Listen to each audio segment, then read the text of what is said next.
నమస్తే అండి అందరికీ. నా పేరు సౌజన్య. నా ఛానల్ పేరు వచ్చేసి సౌజీస్ వరల్డ్ అనమాట. నేనైతే ఈరోజు సడన్గా ఎందుకు అనుకున్నానో తెలీదు, వ్లాగ్స్ అయితే చేసుకుందాం అనుకున్నాను. ఛానల్ స్టార్ట్ చేసింది అయితే కామెడీ కంటెంట్, ఎంటర్టైనింగ్గా చేద్దాం అన్నట్టుగా స్టార్ట్ చేశాను. కానీ ఎందుకో తెలియదు వ్లాగ్స్ చేయాలనిపించింది. అందరూ కొంతమంది అనుకోవచ్చు, అబ్బా మొదలయ్యారా బాబు, ఉన్న వాళ్ళని చూడలేకపోతుంటే ఇంకొకళ్ళ అన్నట్టు అనిపించవచ్చు. ఆ మాట కూడా కొంతమంది అంటారులేండి. నచ్చిన వాళ్ళు చూడండి, నచ్చిన వాళ్ళు ఎంచక్క జాయిగా వెళ్ళిపోవచ్చు. నేనేం బలవంతం చేసి చేపట్టుకుని లాక్కుని అయితే చూపించను కదా. సరే, నేనైతే ఈరోజు కొత్తగా వ్లాగ్లోకి ఎంటర్ అయిపోయాను. ఎందుకో తెలియదు, ఉన్నట్టుండి చంద్రముఖిలాగా వ్లాగులు చేద్దాం అన్నట్టుగా లెగిసిపోయి మొదలు పెట్టుకున్నాను అనమాట. పిల్లలు ఆయన ఆఫీస్కి వెళ్ళిపోయారు, పిల్లలు స్కూల్కి వెళ్ళిపోయారు. అందుకని ఇంకా క్లీన్ చేసుకుంటున్నాను అనమాట. ఈ వ్లాగులు అనేవి ఎక్కడ పుట్టినాయో చెప్పనా? ఈ వ్లాగులు అనేవి ఇంట్లో హౌస్ వైఫ్గా ఉన్న వాళ్ళని ఎవరైతే ప్రతి ఒక్కళ్ళు ఖాళీ ఖాళీ ఖాళీ అని ఖాళీ అన్న మాటతో ఎట్లా టార్చర్ చేశారో, ఎంత గుణపాలతో గుచ్చారో అక్కడ మొదలైనవి అనమాట ఈ వ్లాగ్స్. ఒరే తెక్కలోళ్ళారా, ఖాళీ అన్న మాటకు అర్థం అంటే ఇదేనా అని చెప్పి చూపించడానికే మొదలైనయేమో నా ఉద్దేశం. ఇది కేవలం నా ఉద్దేశం మాత్రమే, మిగతా వాళ్ళ సంగతి ఏంటో నాకు తెలీదు. ఆ ఖాళీ అన్న పదానికి తట్టుకోలేకే అందరూ వ్లాగ్స్ మొదలుపెట్టారేమో అనిపిస్తూ ఉంటుంది. సో ఈరోజు నుంచి నేను కూడా వ్లాగ్స్ చేసుకుందామని అయితే డిసైడ్ అయిపోయాను. నాకు ఎంతో నచ్చింది. డైలీ వ్లాగ్స్ చేసిన వాళ్ళని చూశాను, నాకు ఎంతగానో నచ్చింది. అందుకే నేను కూడా మొదలు పెట్టుకున్నాను.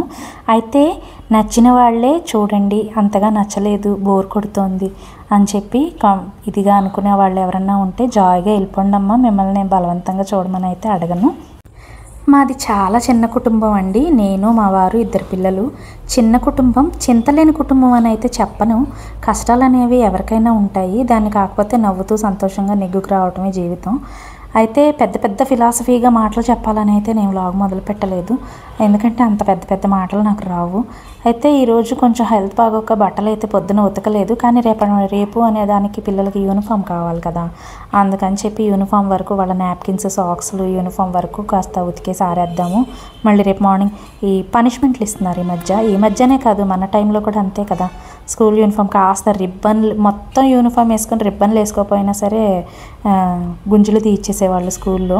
ఇంకా మన కోసం, మనకు హెల్త్ బాగాలేదని చెప్పి పిల్లలు ఎందుకు కష్టపడాలన్నట్టుగా బట్టలు అయితే ముందు ఉతికేసాను. ఇల్లంతా శుభ్రం చేసుకున్న తర్వాత స్కూల్ యూనిఫామ్ వరకు అయితే ఉతికేసి పెట్టేశాను. అయితే నాకు పల్లెటూరు అంటే చాలా ఇష్టం అండి. అలాగే నేను కోరుకున్నట్టు ఒక పల్లెటూరులో అయితే నాకు పెళ్ళయింది. నాకు చాలా నచ్చింది. మా ఊరు చాలా ఇష్టము. మనుషులైన, మనస్తత్వాలైనా సరే, ఎలాగైనా సరే అంతా బాగుంటుంది. మా వారే కానీ, మా ఇల్లు అంతా కూడా ప్రశాంతంగా, నాకు చాలా ఎలా కోరుకున్నానో అలాగే. ఫస్ట్లో మా ఇల్లు నా పెళ్ళయి వచ్చినప్పుడు పెంకుటిల్లు ఉండేది. ఆ పెంకుటిల్లు కొన్నాళ్ళ తర్వాత, మాకు పిల్లలు పుట్టిన తర్వాత, మా పాపకి 3rd మంత్ ఉన్నప్పుడు ఇల్లు కూలిపోయింది. పెంకుటిల్లు అనమాట. మిడ్నైట్ 12 o'clock అయితే, 12 గంటలకైతే పెంకులు పక్కన గదిలో మా తోటికోడళ్ళు వాళ్ళు ఉండేవాళ్ళు. వాళ్ళు గుంటూరుకి షిఫ్ట్ అయిపోయారు. ఆ షిఫ్ట్ అయిపోయిన కొన్ని రోజుల తర్వాతకి ఆ ఇల్లు కూలిపోయింది. ఉన్నట్టుండి డామన్ సౌండ్ వస్తే ఏంటా అని బయటికి వెళ్ళి చూసాం. వాళ్ళ బెడ్రూమ్ వరకు మొత్తం పైకప్పు అంతా కింద పడిపోయింది. ఇంకా భయం వేసింది. బాబేమో 1.5 years, పాపకేమో 3 months పాప. వాళ్ళని వేసుకుని ఆ నైట్ అక్కడ ఉండటానికి భయం వేసింది. ఇంకా ఫ్రెండ్ ఉంటే ఆ ఫ్రెండ్ వాళ్ళ ఇంట్లో స్టే చేసాము. అక్కడి నుంచి స్టార్ట్ అయినాయండి కష్టాలు. ఇంకా మామూలుగా కాదు. నేనైతే హౌస్ వైఫ్నే కానీ అంతా ఆయిందే భారం, సంపాదించే భారం అంతా ఆయిందే. అయినా కానీ చూస్తూ ఉంటాం కదా, మనీ సరిపోకపోవటమైనా కానీ, ఏ కష్టాలైనా సరే. కష్టాలైతే వచ్చినాయి కానీ ఎప్పుడూ సీరియస్గా తీసుకోలేదు. వారు నువ్వు జాబ్కి వెళ్ళాల్సిందే, సంపాదించాను అయితే ఫోర్స్ చేయలేదు.